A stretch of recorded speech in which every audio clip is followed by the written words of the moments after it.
तमाम मेम्बरान का, स्पेशली मरीम महमूद का, सबिया शाह का, सराब का, तमाम लोगों का बहुत बहुत शुक्रिया कि आप लोगों ने यहाँ पे इनवाइट किया। आज अपने पांजा मेमन में खड़े होके बहुत प्राउड फीलिंग आ रही है। क्यों?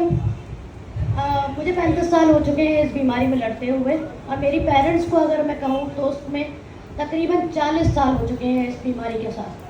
अकरम भाई के सामने हमारी स्ट्रगल छुपी नहीं है, किसी के सामने स्ट्रगल नहीं छुपी हुई, लेकिन मेमनों में अक्सर ये लोग जानते भी नहीं कि हम थैलेसीमिया मेजर हैं। वालिदैन ने इतना कोई बढ़ चढ़ के बताया नहीं ज़्यादा लोगों को। यहाँ मैं एक बात कहूँ कि माशरा, उन्होंने एक बात कही ना, बेटी का रिश्ता नहीं आ रहा, माशरा जीने नहीं देता, बहुत मसले होते हैं बेचारे।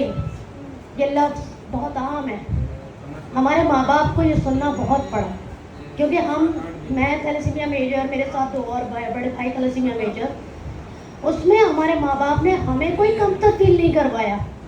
हमें पढ़ाया लिखाया, हर हुनर सिखाया, हमें कहा कि आगे बढ़ो, लोगों की हेल्प करो। हमें ये नहीं कहा कि तुम बीमार हो घर पे बैठ जाओ, लोगों से छुप जाओ। और उन्होंने भी कभी ये बात नहीं बताई कि हमारे बच्चे दिल भाई बीमार है तो क्या हुआ है। एक भाई का इंतकाल हुआ, उसने नियाफों के लिए बहुत काम किया। सलमान का इंतकाल हुआ, सलमान ने वेबसाइट्स के लिए बहुत काम किया। रिकग्नाइजेशन मिली मेमनों से, अल्हम्दुलिल्लाह हम मेमन है, फ़कत नहीं करते हैं। पाकिस्तान बनाने में भी हमारा बड़ा हाथ है, तो इस थैलेसीमिया के लिए भी हमें बहुत कुछ करना है। कच्ची मेमनों में थैलेसीमिया के केसेस मौजूद हैं, लेकिन क्या आज तक इसकी आगाही पे बात हुई? नहीं हुई। क्यों नहीं हुई? ऐसा कोई टैबू वो नहीं है, कोई बहुत ही कोई बुरा कोई टॉपिक नहीं है कि हम बात ना कर सकें। इसमें बच्चियों की शादियाँ भी होती हैं, इसमें उनके बच्चे भी होते हैं।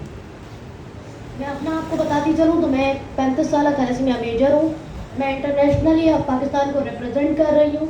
मैं अपनी एक NGO चला रही हूँ जिसमें थैलेसीमिया पेशेंट एंड पेरेंट्स को लाखों की दवाइयाँ प्रोवाइड कर रही हूँ। उसके साथ ही मेरा अपना बिजनेस है। मैं पूरे पाकिस्तान और पूरे दुनिया भर में अकेले ट्रैवल भी करती हूँ माशाल्लाह से, और पाकिस्तान को रिप्रेजेंट कर रही हूँ। आज जब आप लोगों ने मुझे बुलाया तो मुझे अच्छा भी लगा और एक हैरत भी हुई कि हमारी जमात ने इतने सालों बाद थैलेसीमिया के लिए सोचा। ये ज़रूरी है। हम माशाल्लाह इतनी पावरफुल जमात है, हम कर सकते हैं। हम अपने आप पोलियो की जमात को ले लें, आप शियाओं को ले लें। उन्होंने क्या किया है, अपनी कम्युनिटी से थैलेसीमिया को ख़त्म करना शुरू किया। हम पूरे पाकिस्तान में ये बिल अभी पास नहीं करवा पाए, जिसके लिए अल्हम्दुलिल्लाह हमने बहुत काम किया है। बिल असम्बलियों में पड़ा हुआ है, वो टाइम लेगा, लेकिन हम अपनी कम्युनिटी में तो करवा सकते हैं। हम कम्युनिटी में अपने निकाह से पहले बच्चे और बच्ची को पाबंद कर दें कि भाई आप थैलेसीमिया की एक रिपोर्ट लें, और अपने जो हमारे डायग्नोस्टिक सेंटर्स हैं उस पर भी हम थैलेसीमिया का ये टेस्ट लेकर आ सकते हैं। बिल्कुल, या तो नॉमिनल प्राइस पे ले आए या फ्री ले आए जो अफोर्ड नहीं कर सकता। क्या प्रॉब्लम है? कोई मसला नहीं है। यहाँ बैठी भी बहुत सारी माएँ हैं, हमारे हाथ में अपने बच्चों का फ्यूचर है। क्या हम अपने बच्चों का फ्यूचर एक बीमार फ्यूचर देखना चाहते हैं? क्या हम चाहते हैं हमारे नवासे नवासी पोता पोती बीमार हो? नहीं। हंसते बोलते खेलते बच्चे अच्छे लगते हैं, सबको अच्छे लगते हैं। तो बहुत आसान सी बात है कि आज हमारी माएँ जो है वो अपने बेटे बेटियों की, और इसमें भी कोई शर्म ना करें कि मैं बेटी का क्यों करवाऊँ। मैं अपनी बेटी का कराऊंगी तो उसकी शादी नहीं होगी, मैं बेटे का करा लेती हूँ। ऐसा नहीं होता। बीमारी लड़का लड़की देखकर नहीं आती। आप बेटी का भी कराएं, बेटे का भी कराएं। अगर बेटी नॉर्मल है तो 100 बिस्मिल्लाह, खानदान में शादी करें, खानदान के बाहर शादी करें, मोस्ट वेलकम, कहीं भी करें। लड़का नॉर्मल है, कहीं भी करें। खुदा ना खास्ता अगर माइनर है तो यकीन जाने ये कोई बीमारी नहीं। यहाँ मौजूद 100 लोग भी अगर हैं तो हम में से 7 लोग इस टाइम पे थैलेसीमिया माइनर हो सकते हैं। हमारे पाकिस्तान का ये रेशो है कि 100 लोगों में 7 लोग थैलेसीमिया माइनर हैं। तो क्या हमें मालूम है कि हम थैलेसीमिया माइनर हैं कि नहीं है? हमारे दरमियान में ये बात बहुत बोली जाती है, हमारे तो खानदान में किसी को बीमारी नहीं है, हमारे तो दूर दूर तक किसी को ब्लड नहीं लगा। कैसी बातें कर रही हो? बहुत ज़रूरी है, बहुत अहम है, ये बहुत अहम है। क्यों हम इन चीज़ों से ऊपर नहीं उठ सकते? हम जाएं, अगर अपना एक टेस्ट करा लेंगे तो हमारी नेक्स्ट जनरेशन सेव हो रही है, और किसी का कुछ नहीं जा रहा। हमारे बच्चे हेल्दी हो रहे हैं, लड़के का करा रहे हैं, लड़की का करा रहे हैं। और खुदा न खास्ता अगर माइनर आता है तो फिर जहाँ उसकी शादी कर रहे हैं वहाँ उसका टेस्ट करवा लें, लड़का हो या लड़की हो। इसको छुपाने की ज़रूरत नहीं है। आप थैलेसीमिया मेजर्स बर्थ को बचा सकते हैं, जो जैसे कि डॉक्टर तुम्हारे बताया। मैंने खड़ी हुई सामने आपको बड़ी नॉर्मल लग रही होगी, लेकिन मुझे पता है कि मेरी आम दिन, सारा दिन या हर दिन की मेरी स्ट्रगल क्या है। मैं जब बेड से उठती हूँ तो सुबह मेरा दिन कैसे गुजरता है, और मेरे 15 दिन 18 दिन कैसे गुजरेंगे। 15 दिन 18 दिन बाद मुझे खून की बोतल की ज़रूरत पड़ती है। मैं उसके बगैर यहाँ तक नहीं पहुँच सकती। मुझे 15 दिन बाद, 16 दिन बाद ब्लड HB करानी है। मेरा HB लेवल लो होगा, उसमें मुझे जो है ब्लड ट्रांसफ्यूजन करना है। अब ये ब्लड कहाँ से आएगा? ब्लड कोई डोनेट करेगा तो मुझे मिलेगा ना।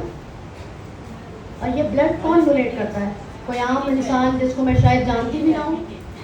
मुझे आज तक कोई 700 से ज़ायद ब्लड बॉटल्स लग चुकी हैं, 700 से ज़ायद, क्योंकि हर 15 दिन बाद, 20 दिन बाद मुझे ब्लड की ज़रूरत है। और मुझे कहीं ऐसे ही जगह पे जाके ब्लड नहीं लगाना है, किसी भी क्लिनिक में या किसी भी कोई छोटे इदारे में जाके मैं नहीं लगा सकती, वरना तो मैं यहाँ तक ही नहीं पहुँचती। हमारे थैलेसीमिया मेजर्स की जो ज़िंदगी होती है वो 15 या 18 साल है। क्यों? क्योंकि हमारे पास ब्लड डोनेशन नहीं है, हमारे पास अच्छे इदारे मौजूद नहीं हैं, अच्छे हॉस्पिटल मौजूद नहीं है। अताइयों की जहाँ बात हम करते हैं वहाँ ये मसले आते हैं। यहाँ में हेपेटाइटिस C, B और HIV हो सकता है।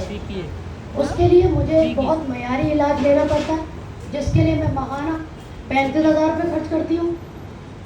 मुझे कमाना भी है और अपने पे लगाना भी है।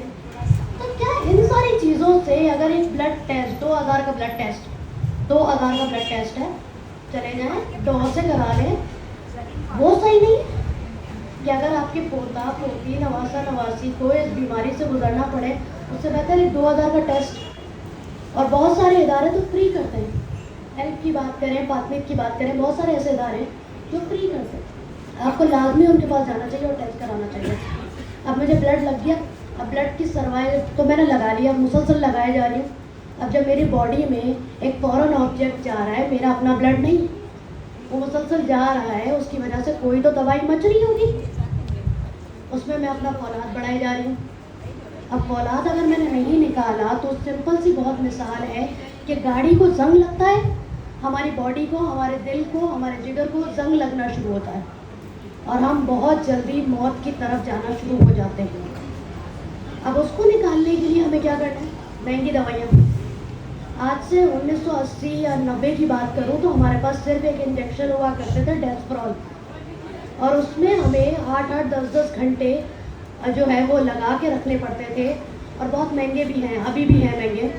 8-8, 10-10 घंटे आपके उस बच्चे को ब्लड तो लग गया, उसके बाद वो इंजेक्शन लगे हुए हैं। बोला बच्चे की क्या लाइफ रहेगी?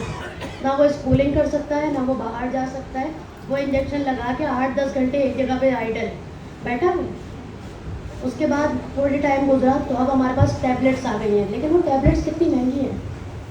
अगर आज यहाँ मौजूद कुछ लोगों की तनख्वाह 30,000 है ना, तो एक बच्चे का माहाना खर्च उस दवाई का 30,000 रुपये है।